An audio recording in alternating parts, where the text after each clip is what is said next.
मुंबईमध्ये सिने artist welfare ट्रस्टच्या उपक्रमाचं कौतुक करताना भाजपचे प्रदेशाध्यक्ष रवींद्र चव्हाण यांनी ज्येष्ठ कलाकारांच्या समस्यांवर लक्ष देण्याचं आश्वासन दिलंय। प्रसिद्धीचा काळ सरल्यानंतर अनेक कलाकार हालाखीच्या परिस्थितीमध्ये जगतात, त्यामुळे अशा उपक्रमांची गरज असल्याचं त्यांनी सांगितलेलं आहे।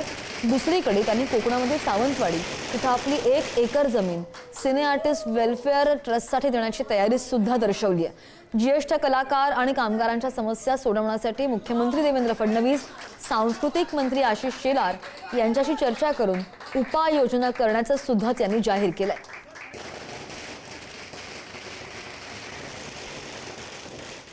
9 ते 10 हजार सिने कलाकार एकत्र येऊन या वास्तूमध्ये त्यांच्या असणाऱ्या अडचणी सोडवण्याचं काम करतात।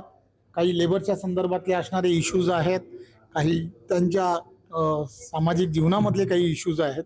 हे सगळे इश्यूज मी समजून घेतले। मी आदरणीय देवेंद्रजी असतील, आदरणीय आशिष शेलारजी जे सांस्कृतिक मंत्री आहेत, त्यांच्याशी सगळ्यांशी बोलून हे इश्यूज सॉर्ट आउट करण्यासाठी मी नक्की प्रयत्नशील आहे।